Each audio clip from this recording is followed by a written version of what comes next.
pada setiap kita, entah kecil entah besar, sengaja terlupa, pasti mempunyai yang namanya khilaf dan salah. Allah Tuhan kita Tuhan yang ramah dan rahmah. Manusia, dosamu banyak tapi ampunanku lebih banyak.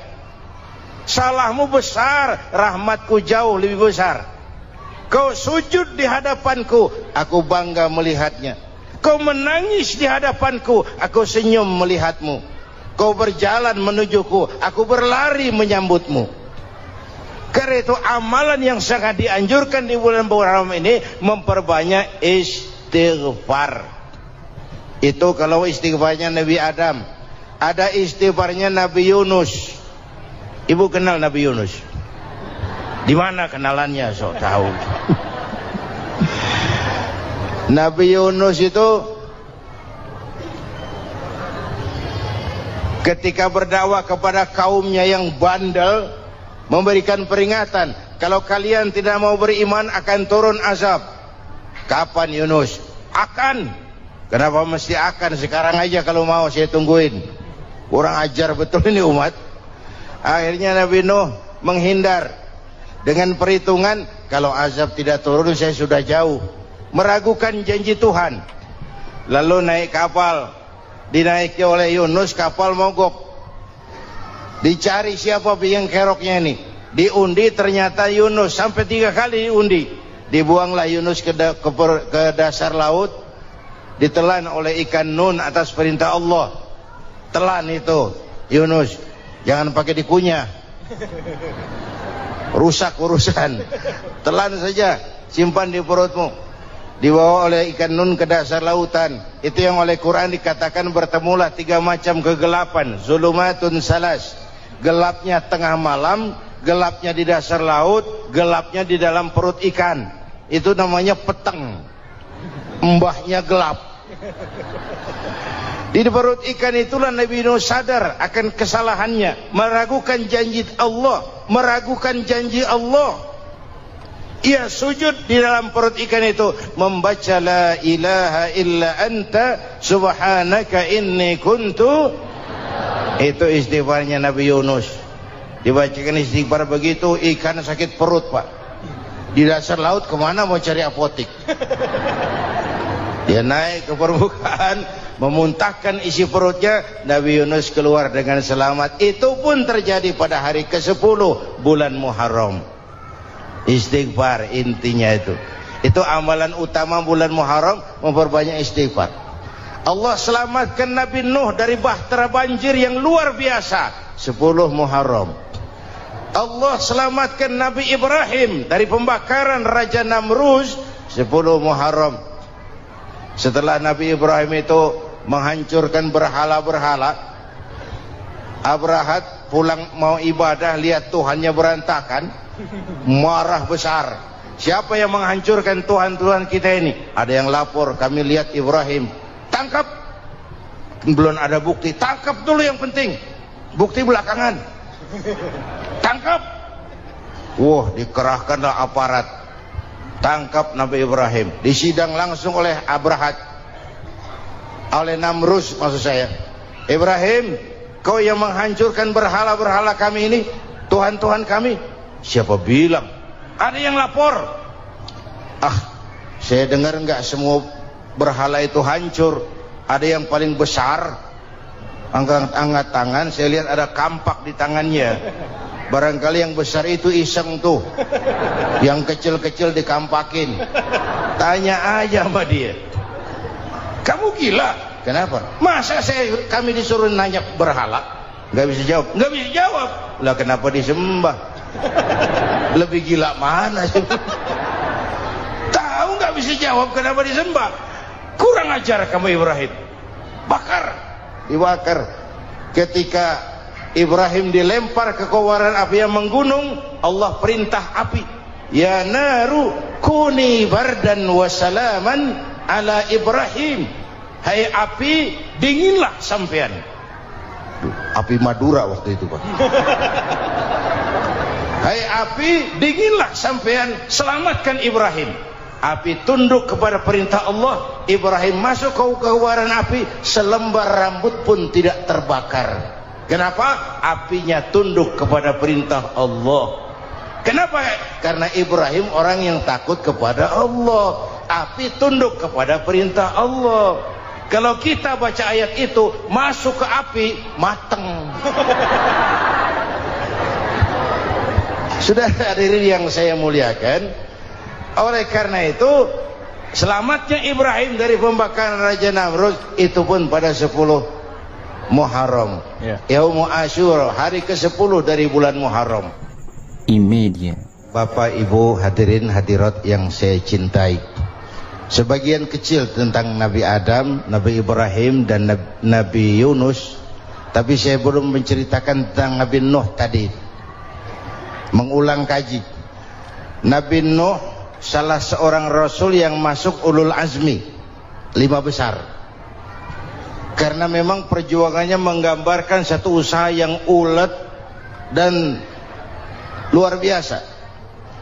Beliau diberi umur 950 tahun, lalu berdakwah selama 900 tahun, sore, pagi, siang, malam, dapat pengikut tidak lebih 80 orang.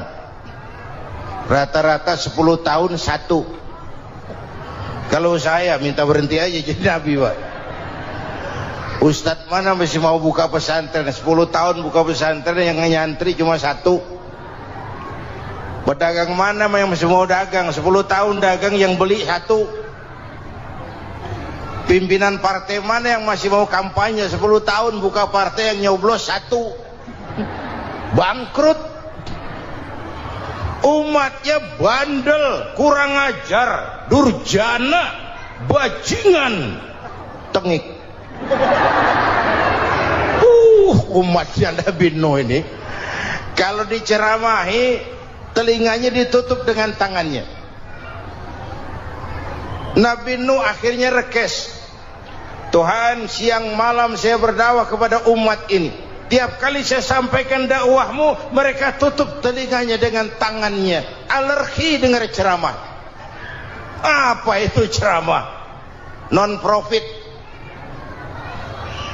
Saudara-saudara, jadi mau kamu gimana, Nuh? Sudah Tuhan, habiskan saja orang kafir. Nanti kalau punya anak, anaknya pun kafir lagi. Lebih baik bapak moyangnya sikat habis. Biasanya kalau bapak kalong, anak kampret. Bapak nyolong, anak nyopet. Fotokopi gimana aslinya? Hampir habiskan saja. Itu mau kamu, Nuh? Iya. Oke.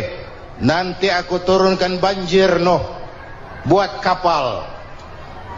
Dengan apa saya harus buat kapal, Nuh? Ya dengan kayu, kata Tuhan.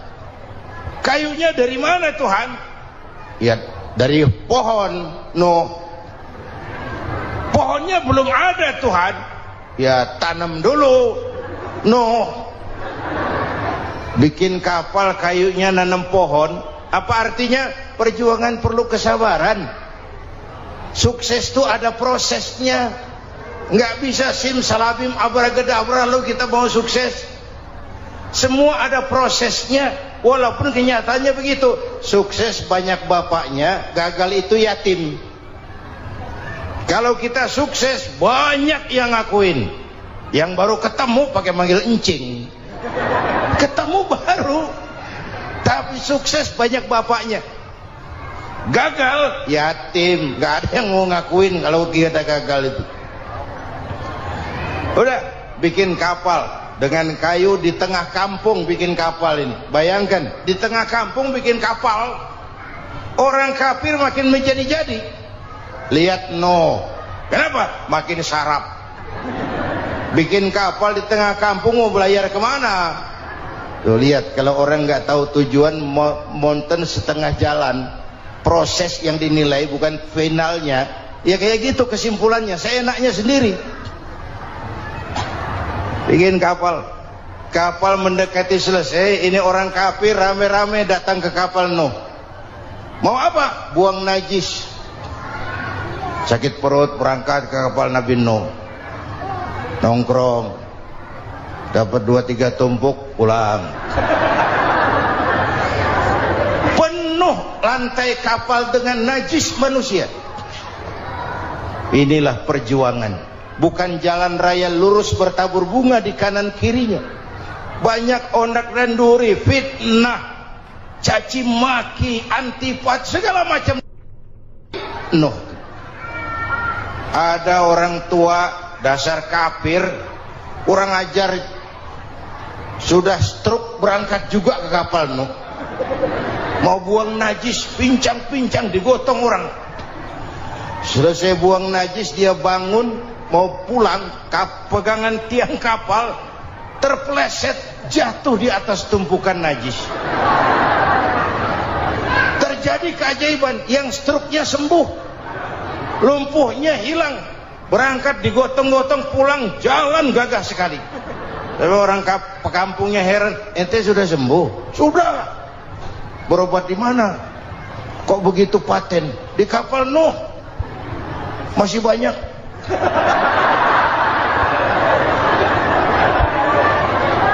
Yang berasa perlu obat bawa rantang, ambil, bersih lagi geladak kapal itu.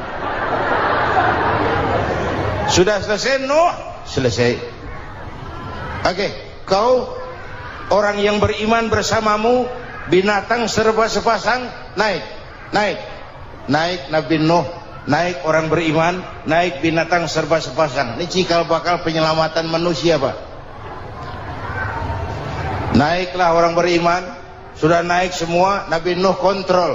Ini contoh buat kita, kontrol. Sudah naik semua teman-teman, sudah. Pemimpin yang baik bukan cuma terima laporan di belakang meja. Laporan itu yang mana juga bagus. Sama juga kampanye, kampanye yang mana juga merdu. Kalau aja yang dihitung. Pernah ada calon bupati kampanye janji, kalau saya berhasil kita akan banyak bangun jembatan di daerah kita. Rakyat tanya, Pak, nggak ada sungai di kampung kita, Pak. Dia bilang, sungainya kita bangun sekalian. Udah kadung janji, mana pula orang mau bangun sungai itu. Saudara-saudara, kontrol. Jangan cuma tunggu laporan di belakang meja, semua laporan bagus. Ya Bu? Bu?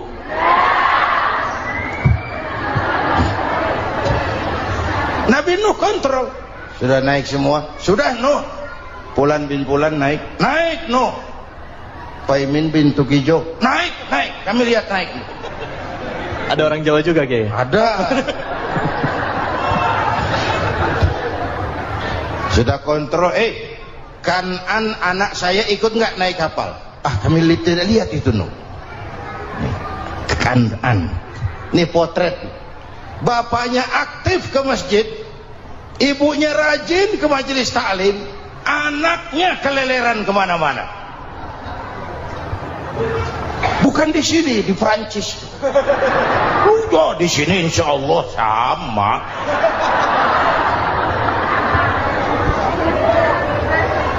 Nuh karena sayang anak, Nuh karena cinta anak, Nuh karena tanggung jawab anak, cari naik ke atas kapal. Lihat Kanaan, anak saya, nggak lihat Nuh. Turun ke ruang bawah, periksa lagi. Mang, ayah Kanaan di dia. Jamaah Tasik nih rupanya di dalam. Tuh ayah Mang. Ayah kemana ya budak ini? Turun ke bawah, tanya lagi. Ono Kanaan toh? Orang nano raketok. Rombongan Jawa Tengah. Naik ke atas buritan. Dari buritan kelihatan ternyata Kanaan tidak ikut naik kapal, kumpul di darat bersama orang kafir. Ini potret kita sekarang. Kumpul sama orang kafir, hanyut anak-anak kita, ditelan budayanya orang kafir, ditelan tradisinya orang kafir, ditelan pergaulannya orang kafir. Nuh karena sayang anak dari atas manggil. Dalam Quran dijelaskan itu. Karena Nabi Nuh di atas, Kanaan di bawah, teriak. Ya bunayyarkam ma'ana. Begitu dalam Quran ayatnya. Cuma Bang ini pakai gaya memanggil supaya kelihatan kegambar, kira-kira Nuh manggilnya begitu. Ini namanya gaya dakwah, Pak. Kalau ceritanya datar nggak menarik, maka Nuh memanggil Kan'an, ya bunayyarkam ma'ana. Kata yang dengar, heeh. Ini gaya orang manggil, ya bunayyarkam ma'ana. Kan'an, kesini nak, naik kapal sama papi. Kata Kan'an di bawah itu, enggak mau papi, John di sini saja. Kata Nuh, jangan nak, Allah sedang murka, akan turun banjir.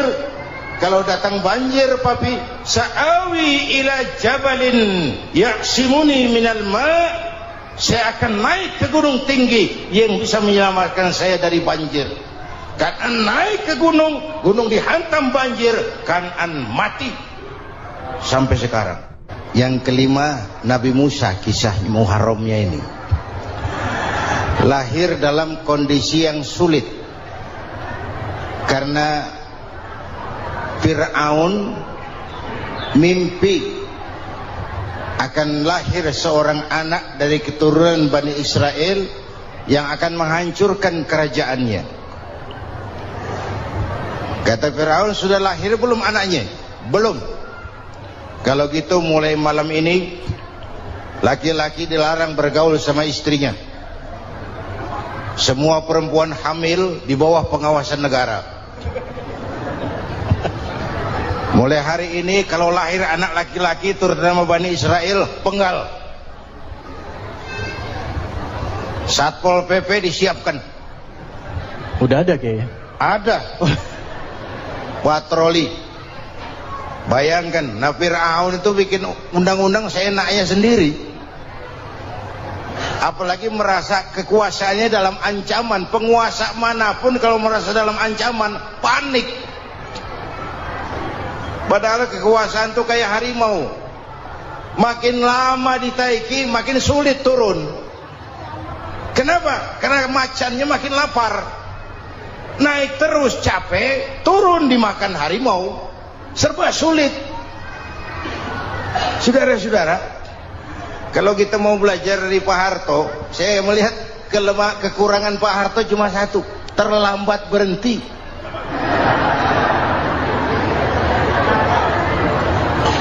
Terlambat berhenti. Di sekelilinginya banyak tukang-tukang jilat, tukang-tukang semir. Pak, kalau tidak ada bapak kami bagaimana, Pak? Saudara hadirin yang saya hormati, maka sering saya ingatkan, temanmu yang sejati adalah teman yang membuat kamu jadi benar, bukan teman yang selalu membenarkan kamu. Berapa banyak pejabat-pejabat hancur karena selalu dibenarkan oleh lingkungannya. Bapak benar, Pak. Bapak bijaksana, Pak. Itu tepat, Pak. Benar. Buang angin pun kata kelilingnya, oh Bapak sehat. Temanmu yang sejati, teman yang bikin kamu jadi benar, bukan teman yang selalu membenarkan kamu. Bapak Ibu hadirin yang saya hormati, tapi kehendak Allah terjadi. Lahirlah Musa. Bayinya dihanyutkan di sungai Nil. Bayi sudah menderita, dihanyutkan di sungai Nil. Dan akhirnya besar di lingkungan istana Fir'aun. Diriwayat oleh Ratu Aisyah, perempuan Fir'aun. Setelah mulai berjuang, terjadilah itu. Musa dan pengikutnya dikejar oleh Fir'aun. Sampai di tepi laut, Allah wahyukan Musa, lempar tongkatmu ke laut. Dalam kondisi darurat, mukjizat tiada jalan. Kondisi darurat. Kalau tidak, mukjizat itu maunya Allah, bukan maunya Nabi. Nabi nggak kuasa. Allah yang mau. Tapi hidup Nabi bukan mukjizat manusiawi. Tidak mentang-mentang ada mukjizat tongkat, tiap sulit main tongkat, nggak usah berjuang kalau begitu. Itu darurat menyelamatkan umat. Tongkat dilempar ke laut, laut terbelah. Itu secara visualnya bisa kita lihat dalam film The Ten Commandments. Udah nonton belum? Urusan nonton kalah sama Ustadz gimana sih? Ten Commandments, 10 firman Tuhan. Tekniknya bagus loh. Bagaimana laut terbelah. Musa lewat, Fir'aun mengejar. Musa sampai di ujung sana, Fir'aun masih di sama tengah perjalanan. Laut nutup kembali. Fir'aun tenggelam, cengap-cengap di lautan. Begitu nafas sampai di tenggorokan, Fir'aun sambil cengap-cengap itu, amantu bi Rabbi Musa wa Harun. Duh, kalau begini mah saya juga percaya sama Tuhannya Musa. Malaikat maut jengkel, goblok loh, terlambat sekarang, ditenggelamin terus, modar. Musa selamat, Fir'aun mati, jenazahnya, jasadnya terdampar di pinggir laut. Beberapa waktu kemudian ditemukan orang, dimumi, dibalsem, diawetkan. Itu sesuai janji Quran, wa kadzalika nunajjika bibadanika litakuna liman khalfaka ayah. Kami selamatkan badan kamu agar jadi pelajaran bagi orang-orang sesudah kamu nanti. Janji Quran tepat. Janji itu 14 abad yang lalu. Jasad Fir'aun ditemukan, dimumi, diawetkan, dibalsem di bawah nama Pharao Ramses II. Sekarang tersimpan di Museum Negara di Mesir. Kapan-kapan nanti ibu main ke Mesir, mampir. Naik ojek paling berapa itu?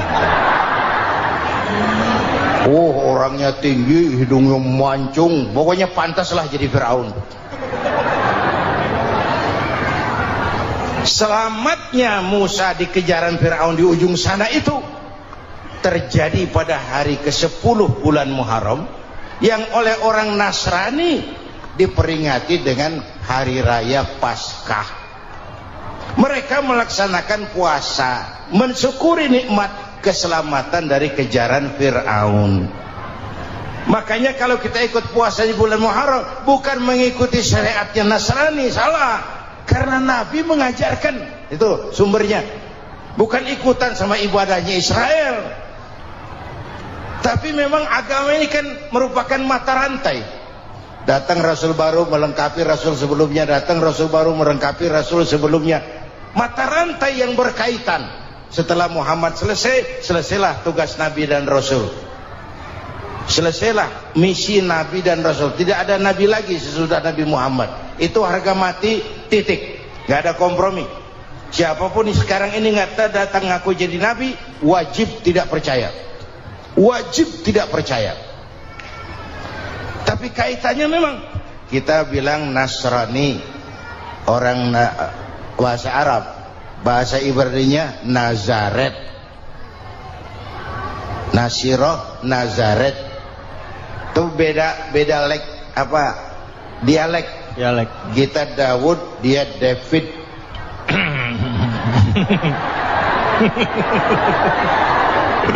Ibrani. Kita Ali, dia Alek. Kita Sulaiman, dia Solomon. Kita Camat, dia Comot. Ini yang ngomong ini comot sembarang. Ini dia. Bapak dan Ibu jamaah yang saya cintai, pertanyaan pertama, hijrah qalbiyah. Ada hijrah badaniyah, hijrah fisik yang dilakukan Nabi dan sahabat dari Mekah ke Madinah. Itu hijrah badaniyah. Ada hijrah qalbiyah, hijrah hati. Dan ini yang kita perlukan sekarang.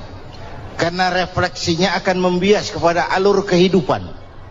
Kalau hati kita mau berhijrah, fisik akan ngikuti. Hijrah dari tempat, dari malas ibadah menjadi rajin ibadah. Hijrah dari maksiat kepada yang ma'ruf, Dari berpecah belah menjadi bersatu. Hijrah seperti itu yang sangat kita perlukan. Subhanallah, sangat luar biasa apa yang sudah disampaikan oleh guru kita almarhum Kiai Haji Zainuddin MZ. Sahabat beriman yang dirahmati Allah, tetaplah di channel ini, jangan kemana-mana dulu karena tausiah ini belum selesai. Dan masih banyak lagi hal-hal menarik yang akan disampaikan oleh guru kita almarhum Kiai Haji Zainuddin MZ. Maka dari itu tetaplah di sini dan mari kita lanjutkan kembali. Selamat mendengarkan. Apalagi masyarakat ini paternalistik. Kita harus hijrah mental sekarang ini. Maka yang disampaikan tadi benar. Seorang ketua MK siap mengundurkan diri kalau terbukti anak buahnya terlibat suap.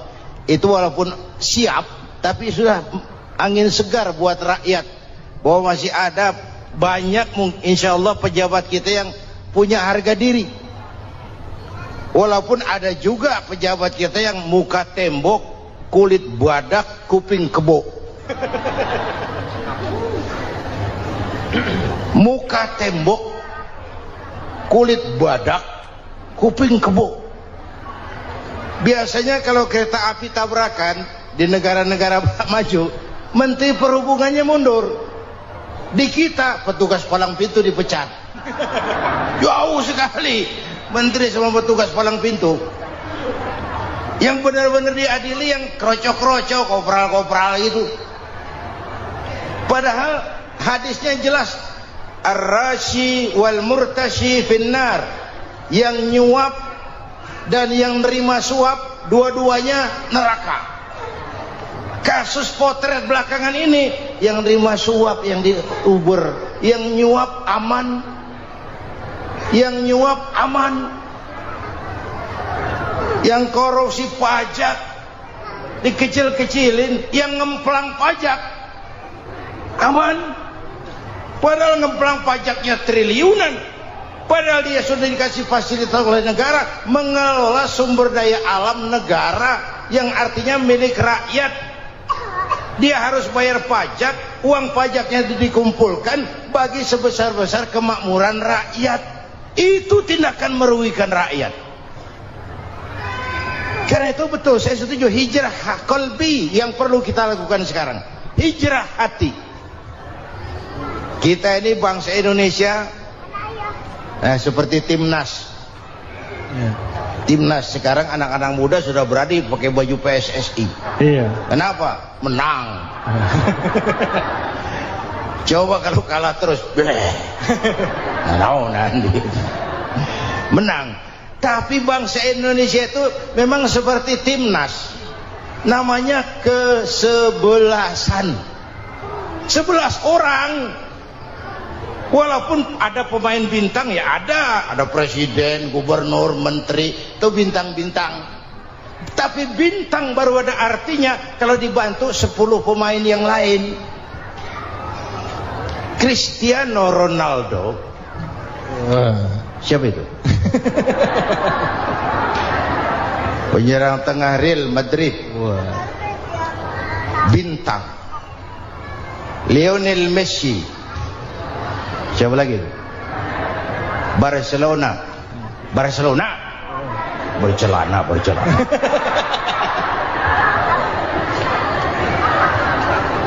Michael Rooney, bintang Manchester United. Ronaldo baru bintang, Messi baru bintang kalau ada 10 pemain yang lain. Bagaimanapun hebatnya Cristiano Ronaldo, kalau sendirian lawan satu kesebelasan babak belur. Itulah kita, bangsa Indonesia. Kita satu kesebelasan, harus saling memperkuat.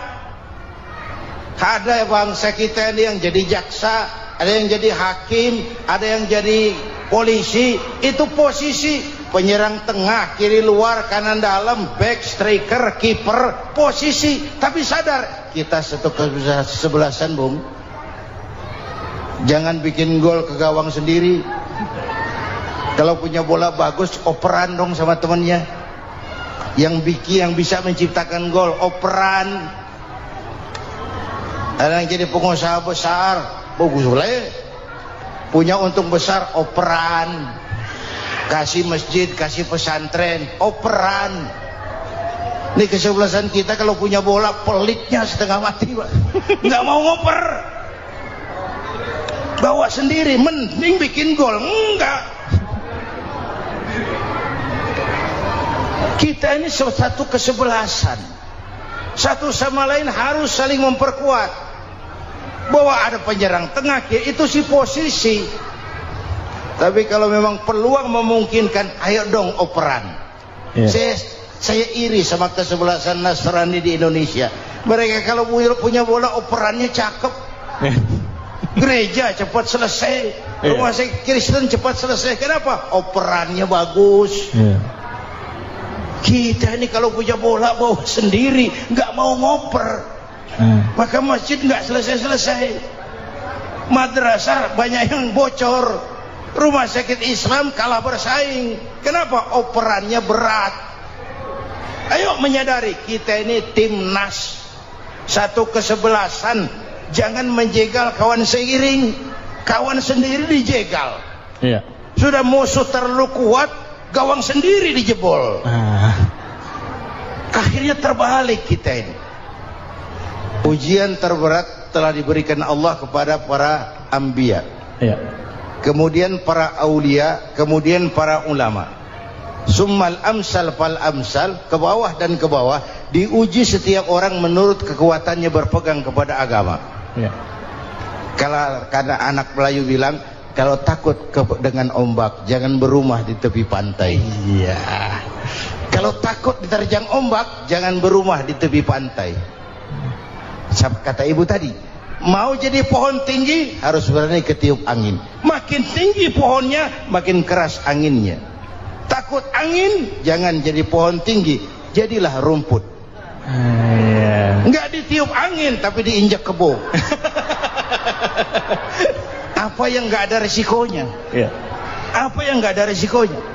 Semua nabi ada yang dihantam kekuasaan yang arogansi. Ibrahim berhadapan dengan Namrud.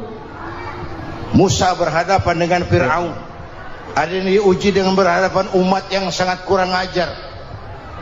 Ada yang diuji dengan gosip yang dahsyat. Nabi Yusuf digosipi sama Zulaikha itu. Nabi Yusuf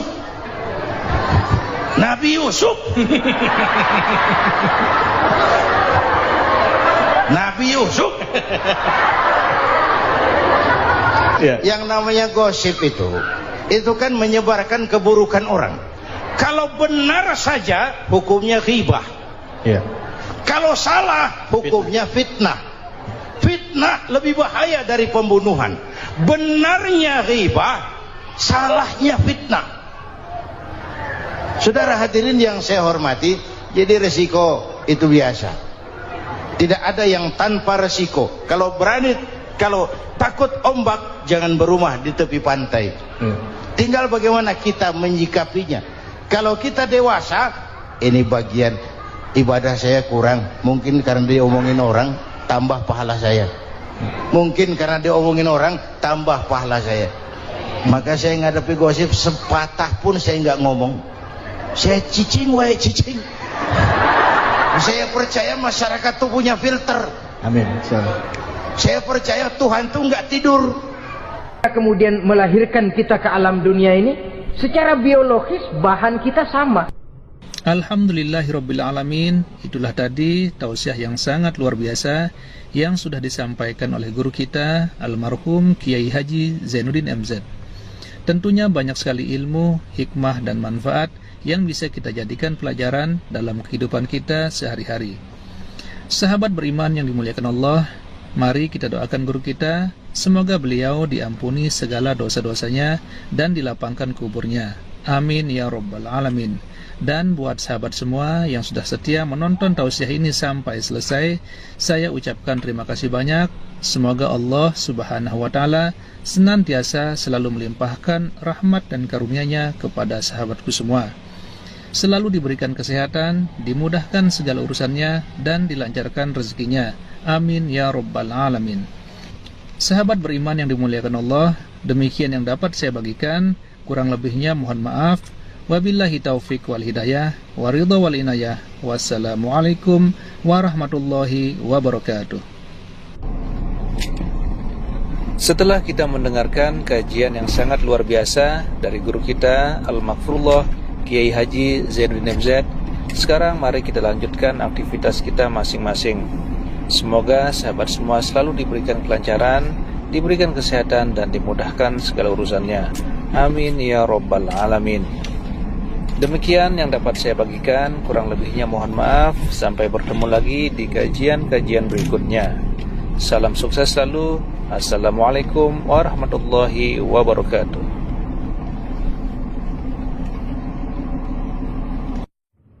Assalamualaikum warahmatullahi wabarakatuh. Alhamdulillahirabbil alamin, wassalatu wassalamu ala asyrafil anbiya'i wal mursalin sayyidina Muhammadin wa ala alihi wa sahbihi ajma'in, amma ba'du. Sahabat beriman yang dimuliakan Allah, alhamdulillah kita bertemu lagi di channel ini. Doa dan harapan saya, semoga sahabatku semua selalu diberikan kesehatan, dimudahkan segala urusannya, dan dilancarkan rezekinya. Amin ya rabbal alamin. Pada kesempatan yang berbahagia ini, saya mengajak sahabatku semua untuk mendengarkan tausiah yang sangat luar biasa dari guru kita almarhum Kiai Haji Zainuddin MZ. Tentunya banyak sekali ilmu dan manfaat yang bisa kita jadikan pelajaran dalam kehidupan kita sehari-hari. Berikut ini mari kita simak bersama isi tausiah dari guru kita almarhum Kiai Haji Zainuddin MZ. Selamat mendengarkan. Adam itu bapak moyang kita. Dosanya satu, makan buah khuldi, dikeluarkan dari surga. Kita dosanya banyak, kepengen masuk, enggak nyambung. Hai Adam, dari tidak ada kamu saya adakan. Saya perintahkan tinggal di surga. Merasa sepi sendirian, saya ciptakan Siti Hawa supaya kamu tenang. Kamu boleh nikmati semuanya. Ini boleh, itu boleh, ini boleh, itu boleh. Makan, makanlah yang kau mau. Minum, minumlah yang kau suka. Pakai, pakailah yang kau senang. Satu yang saya minta, jangan dekati pohon khuldi. Itu kau tidak sanggup, keluar. Diusir dari surga. Sujud Nabi Adam. Kata riwayat 40 tahun sujud membaca Rabbana zalamna anfusana wa illam taghfir lana wa tarhamna lanakunanna minal. Itu namanya istighfarnya Nabi Adam. Istighfar itu kan mengucapkan astagfirullah, basmalah, membaca bismillah. Jangan kayak teman saya disuruh banyak-banyak baca istighfar, benar-benar dia baca istighfar, istighfar, istighfar. Bukan itu maksudnya. Nah, maka salah satu amalan yang sangat dianjurkan di bulan Muharram ini memperbanyak istighfar. Tidak ada orangnya yang tidak. Ayo jujur, ini yang kumpul di sini semua, ada nggak yang nggak punya dosa? Yang merasa nggak punya dosa, ayo ke depan. Ada? Tidak ada. Setiap kita, entah kecil entah besar, sengaja terlupa, pasti mempunyai yang namanya khilaf dan salah. Dan Allah Tuhan kita bukan Tuhan pendendam. Allah Tuhan kita Tuhan yang ramah dan rahmah. Manusia, dosamu banyak, tapi ampunanku lebih banyak. Salahmu besar, rahmatku jauh lebih besar. Kau sujud di hadapanku, aku bangga melihatnya. Kau menangis di hadapanku, aku senyum melihatmu. Kau berjalan menujuku, aku berlari menyambutmu. Karena itu amalan yang sangat dianjurkan di bulan Muharram ini memperbanyak istighfar. Itu kalau istighfarnya Nabi Adam. Ada istighfarnya Nabi Yunus. Ibu kenal Nabi Yunus? Di mana kenalannya? Sok tahu. Nabi Yunus itu ketika berdakwah kepada kaumnya yang bandel, memberikan peringatan, kalau kalian tidak mau beriman akan turun azab. Kapan Yunus? Akan. Kenapa mesti akan? Sekarang aja kalau mau, saya tungguin. Kurang ajar betul ini umat. Akhirnya Nabi Nuh menghindar dengan perhitungan, kalau azab tidak turun saya sudah jauh, meragukan janji Tuhan. Lalu naik kapal, dinaiki oleh Yunus, kapal mogok. Dicari siapa biang keroknya ini, diundi ternyata Yunus. Sampai 3 kali diundi. Dibuanglah Yunus ke dasar laut, ditelan oleh ikan nun atas perintah Allah. Telan itu Yunus, jangan pakai dikunyah, rusak urusan. Telan saja, simpan di perutmu. Dibawa oleh ikan nun ke dasar lautan. Itu yang oleh Quran dikatakan bertemulah 3 macam kegelapan. Zulumatun salas, gelapnya tengah malam, gelapnya di dasar laut, gelapnya di dalam perut ikan. Itu namanya peteng, mbahnya gelap. Di perut ikan itulah Nabi Nuh sadar akan kesalahannya, meragukan janji Allah, meragukan janji Allah. Ia sujud di dalam perut ikan itu, membaca la ilaha illa anta subhanaka inni kuntu. Itu istighfarnya Nabi Yunus. Dibacakan istighfar begitu, ikan sakit perut, Pak. Di dasar laut kemana mau cari apotik? Dia naik ke permukaan, memuntahkan isi perutnya. Nabi Yunus keluar dengan selamat. Itu pun terjadi pada hari ke-10 bulan Muharram. Istighfar intinya itu. Itu amalan utama bulan Muharram, memperbanyak istighfar. Allah selamatkan Nabi Nuh dari bahtera banjir yang luar biasa 10 Muharram. Allah selamatkan Nabi Ibrahim dari pembakaran Raja Namrus 10 Muharram. Setelah Nabi Ibrahim itu menghancurkan berhala-berhala, Abrahat pulang mau ibadah, lihat Tuhannya berantakan, marah besar. Siapa yang menghancurkan Tuhan-Tuhan kita ini? Ada yang lapor, kami lihat Ibrahim. Tangkap. Belum ada bukti, tangkap dulu yang penting, bukti belakangan. Tangkap. Wah, dikerahkanlah aparat, tangkap Nabi Ibrahim. Disidang langsung oleh Abrahat, oleh Namrus maksud saya. Ibrahim, kau yang menghancurkan berhala-berhala kami ini, Tuhan-Tuhan kami. Siapa bilang? Ada yang lapor. Ah, saya dengar enggak semua berhala itu hancur. Ada yang paling besar, angkat tangan, saya lihat ada kampak di tangannya. Barangkali yang besar itu iseng tuh, yang kecil-kecil dikampakin. Tanya aja sama dia, kamu gila? Kenapa? Masa kami disuruh nanya berhala? Nggak bisa jawab. Nggak bisa jawab. Lah kenapa disembah? Lebih gila mana sih? Tahu nggak bisa jawab kenapa disembah? Kurang ajar kamu Ibrahim. Bakar, dibakar.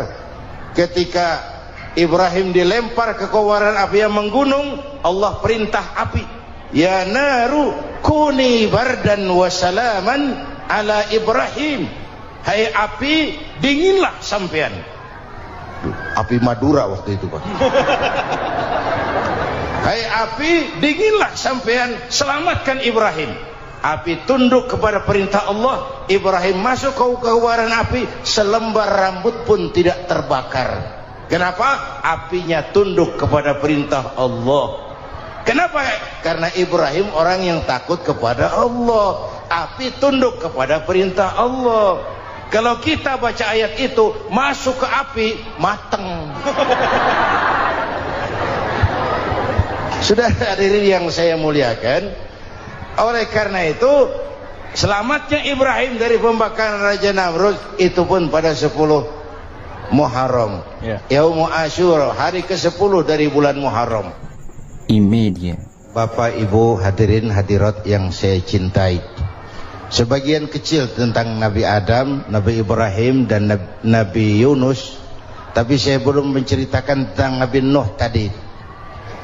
Mengulang kaji, Nabi Nuh salah seorang rasul yang masuk ulul azmi 5 besar, karena memang perjuangannya menggambarkan satu usaha yang ulet dan luar biasa.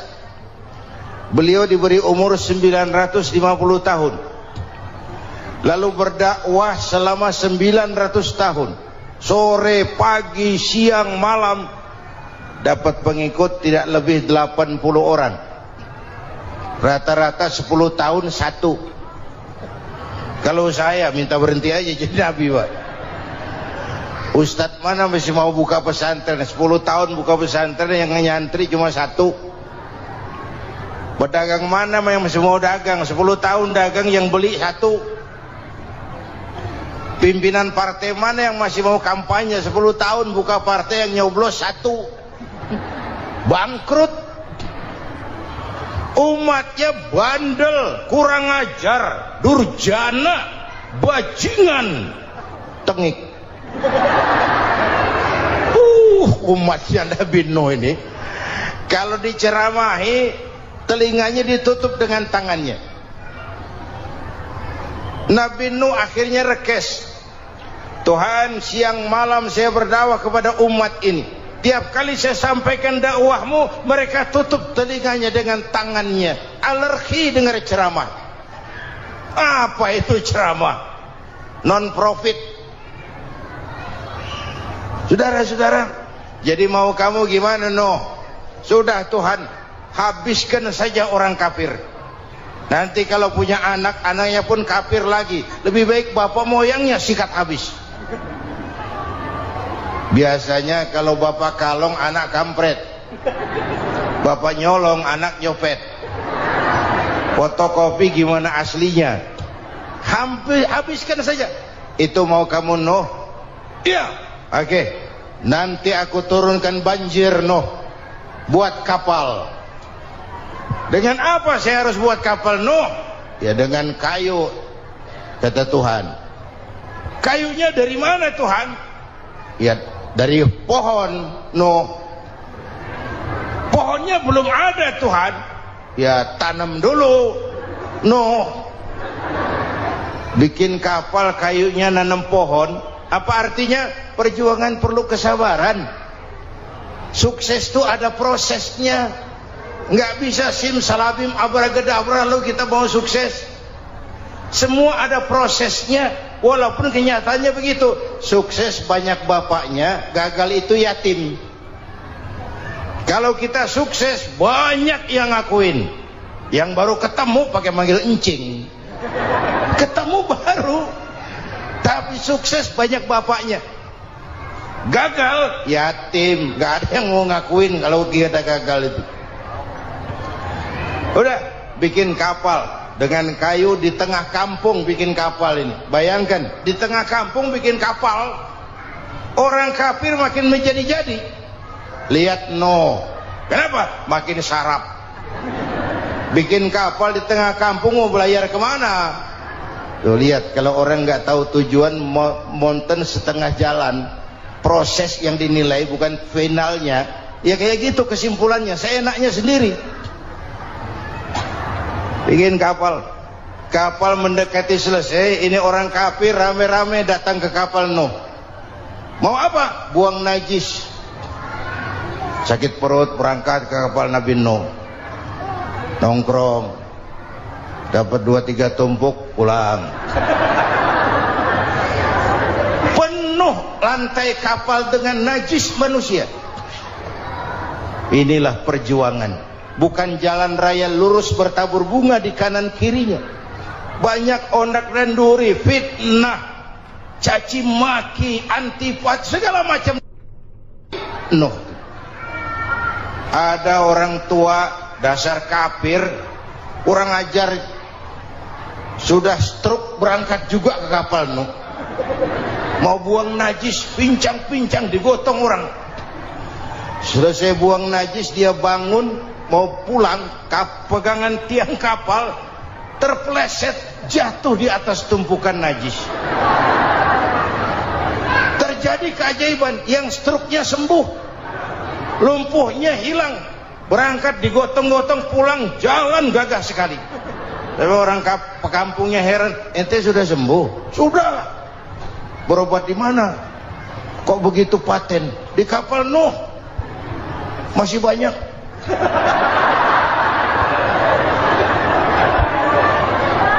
Yang berasa perlu obat bawa rantang, ambil bersih lagi geladak kapal itu. Sudah selesai Nuh? Selesai.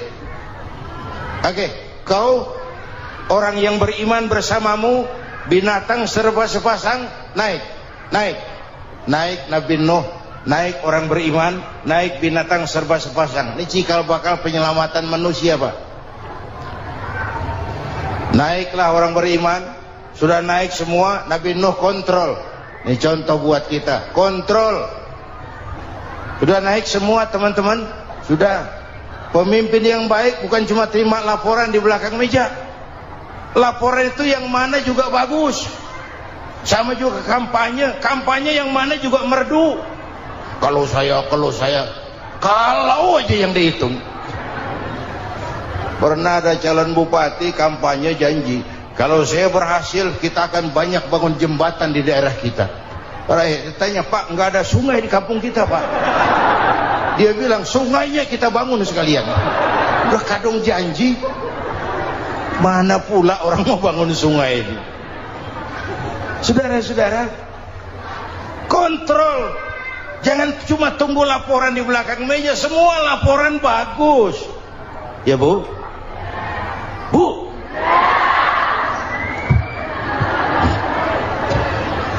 Nabi Nuh kontrol. Sudah naik semua? Sudah Nuh. Pulan bin Pulan naik Nuh. Paimin bin Tukijo naik. Kami lihat naik. Ada orang Jawa juga Kiai? Ada. Sudah kontrol. Kanan anak saya ikut nggak naik kapal? Kami tidak lihat itu Nuh. Kanan. Ini potret. Bapaknya aktif ke masjid, ibunya rajin ke majelis taklim, anaknya keleleran kemana-mana. Bukan di sini, di Prancis. Udah di sini insya Allah sama.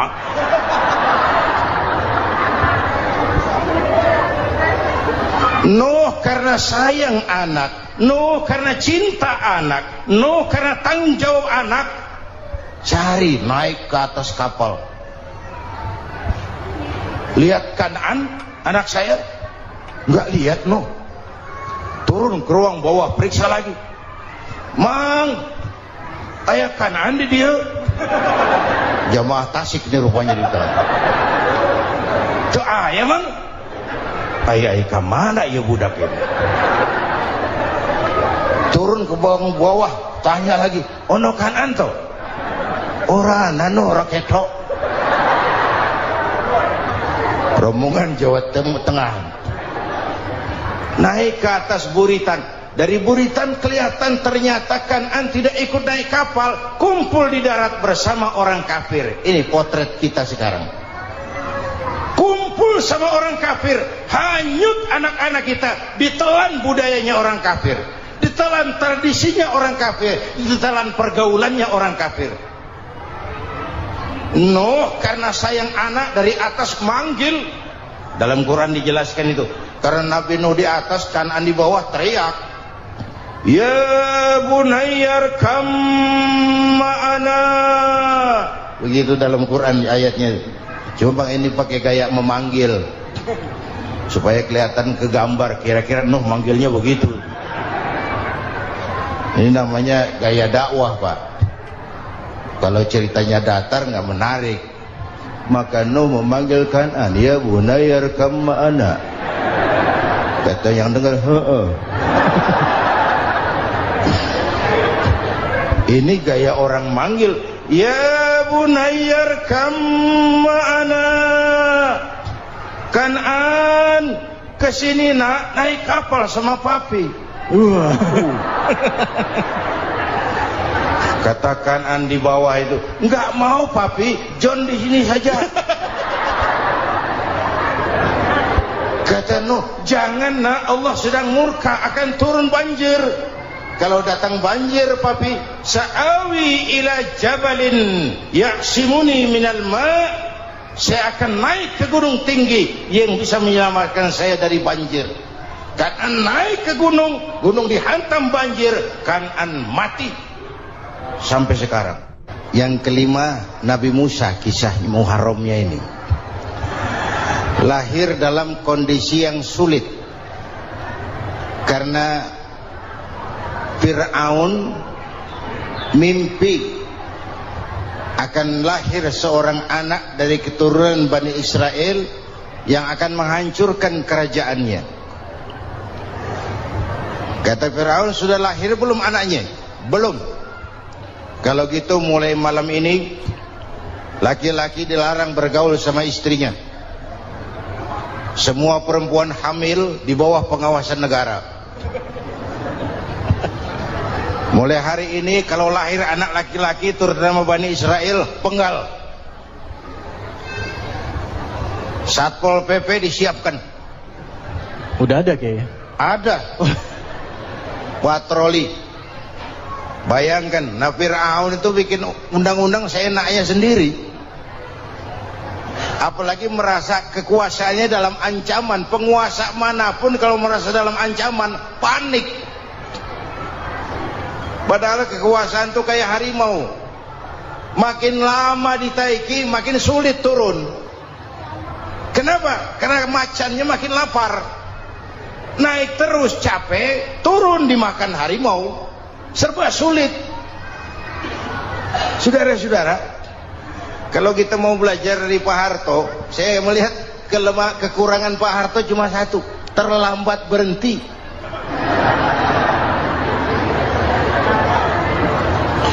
Terlambat berhenti. Di sekelilinginya banyak tukang-tukang jilat, tukang-tukang semir.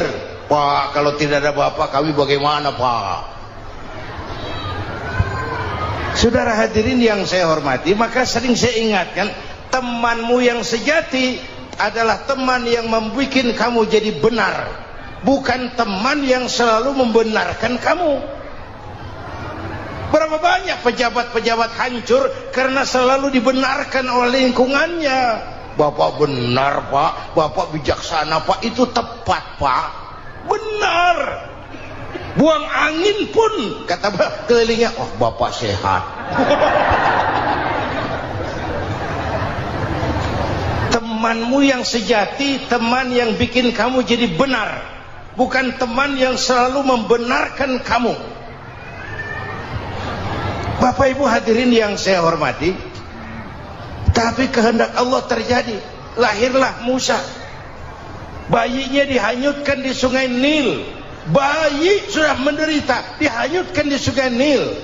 Dan akhirnya besar di lingkungan istana Fir'aun. Diriwayat oleh Ratu Aisyah, perempuan Fir'aun, setelah mulai berjuang, terjadilah itu. Musa dan pengikutnya dikejar oleh Fir'aun. Sampai di tepi laut, Allah wahyukan Musa, lempar tongkatmu ke laut. Dalam kondisi darurat, mukjizat tiada jalan. Kondisi darurat. Kalau tidak, mukjizat itu maunya Allah, bukan maunya Nabi. Nabi nggak kuasa, Allah yang mau. Tapi hidup Nabi bukan mukjizat, manusiawi. Tidak mentang-mentang ada mukjizat tongkat, tiap sulit main tongkat, nggak usah berjuang kalau begitu. Itu darurat menyelamatkan umat. Tongkat dilempar ke laut, laut terbelah. Laut terbelah. Itu secara visualnya bisa kita lihat dalam film The Ten Commandments. Udah nonton belum? Urusan nonton kalah sama Ustadz bagaimana sih? Ten Commandments, 10 firman Tuhan. Tekniknya bagus loh. Bagaimana laut terbelah. Musa lewat, Fir'aun mengejar. Musa sampai di ujung sana, Fir'aun masih di sama tengah perjalanan. Laut nutup kembali. Laut menutup kembali, Fir'aun tenggelam, cengap-cengap di lautan. Begitu nafas sampai di tenggorokan, Fir'aun sambil cengap-cengap itu, amantu bi Rabbi Musa wa Harun. Duh, kalau begini mah saya juga percaya sama Tuhannya Musa. Malaikat maut jengkel, goblok loh, terlambat sekarang, ditenggelamin terus, modar. Musa selamat, Fir'aun mati, jenazahnya, jasadnya terdampar di pinggir laut. Beberapa waktu kemudian ditemukan orang, dimumi, dibalsem, diawetkan. Itu sesuai janji Quran, wa kadzalika nunajjika bibadanika litakuna liman khalfaka ayah. Kami selamatkan badan kamu agar jadi pelajaran bagi orang-orang sesudah kamu nanti. Janji Quran tepat. Janji itu 14 abad yang lalu. Jasad Fir'aun ditemukan, dimumi, diawetkan, dibalsem di bawah nama Farao Ramses II. Sekarang tersimpan di Museum Negara di Mesir. Kapan-kapan nanti ibu main ke Mesir, mampir. Naik ojek paling berapa itu? Oh, orangnya tinggi, hidungnya mancung, pokoknya pantaslah jadi Fir'aun. Selamatnya Musa di kejaran Fir'aun di ujung sana itu terjadi pada hari ke-10 bulan Muharram, yang oleh orang Nasrani diperingati dengan hari raya Paskah. Mereka melaksanakan puasa, mensyukuri nikmat keselamatan dari kejaran Fir'aun. Makanya kalau kita ikut puasa di bulan Muharram bukan mengikuti syariatnya Nasrani, salah. Karena Nabi mengajarkan, itu sumbernya. Bukan ikutan sama ibadahnya Israel. Tapi memang agama ini kan merupakan mata rantai. Datang Rasul baru melengkapi Rasul sebelumnya, datang Rasul baru melengkapi Rasul sebelumnya. Mata rantai yang berkaitan. Setelah Muhammad selesai, selesailah tugas Nabi dan Rasul. Selesailah misi Nabi dan Rasul. Tidak ada Nabi lagi sesudah Nabi Muhammad. Itu harga mati, titik. Gak ada kompromi. Siapapun sekarang ini nggak datang ngaku jadi Nabi, wajib tidak percaya. Wajib tidak percaya. Tapi kaitannya memang, kita bilang Nasrani, orang bahasa Arab, bahasa Ibraninya Nazaret, Nasiroh, Nazaret. Itu beda dialek. Kita Daud, dia David.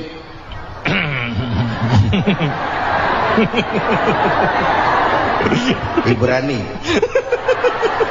Kita Ali, dia Alek. Kita Sulaiman, dia Solomon. Kita Camat, dia Comot. Ini yang ngomong ini comot sembarang. Immediate. Bapak dan Ibu jamaah yang saya cintai, pertanyaan pertama, hijrah qalbiyah. Ada hijrah badaniyah, hijrah fisik yang dilakukan Nabi dan sahabat dari Mekah ke Madinah. Itu hijrah badaniyah. Ada hijrah qalbiyah, hijrah hati. Dan ini yang kita perlukan sekarang. Karena refleksinya akan membias kepada alur kehidupan. Kalau hati kita mau berhijrah, fisik akan ngikuti. Hijrah dari tempat, dari malas ibadah menjadi rajin ibadah. Hijrah dari maksiat kepada yang ma'ruf, dari berpecah belah menjadi bersatu. Hijrah seperti itu yang sangat kita perlukan.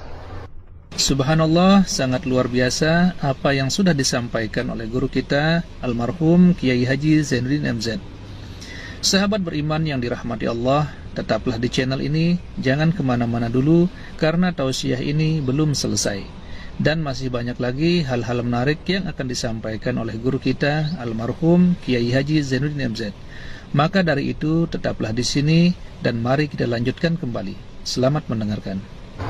Apalagi masyarakat ini paternalistik. Kita harus hijrah mental sekarang ini. Maka yang disampaikan tadi benar. Seorang ketua MK siap mengundurkan diri kalau terbukti anak buahnya terlibat suap. Itu walaupun siap, tapi sudah angin segar buat rakyat. Bahwa masih ada banyak insya Allah pejabat kita yang punya harga diri. Walaupun ada juga pejabat kita yang muka tembok, kulit badak, kuping kebo. Muka tembok, kulit badak, kuping kebo. Biasanya kalau kereta api tabrakan di negara-negara maju, menteri perhubungannya mundur. Di kita petugas palang pintu dipecat. Jauh sekali menteri sama petugas palang pintu. Yang benar-benar diadili yang krocok-krocok, kopral-kopral itu. Padahal hadisnya jelas, ar-rashi wal murtashi finnar, yang nyuap dan yang nerima suap dua-duanya neraka. Kasus potret belakangan ini, yang nerima suap, yang diuber, yang nyuap aman, yang nyuap aman,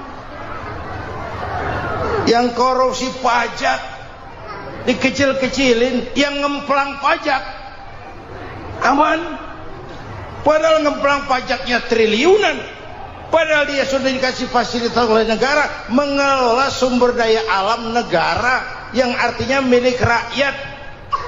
Dia harus bayar pajak, uang pajaknya dikumpulkan bagi sebesar-besar kemakmuran rakyat.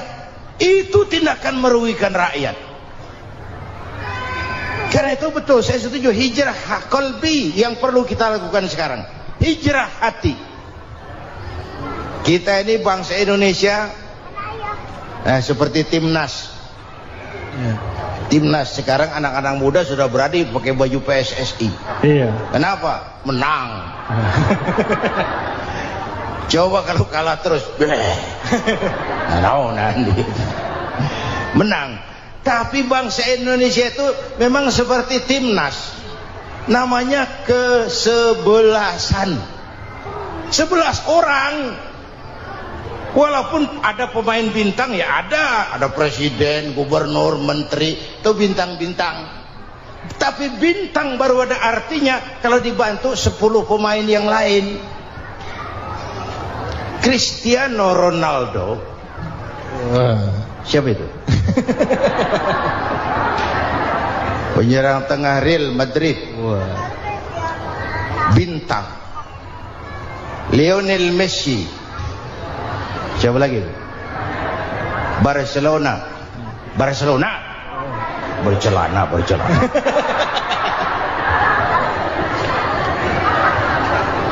Michael Rooney, bintang Manchester United.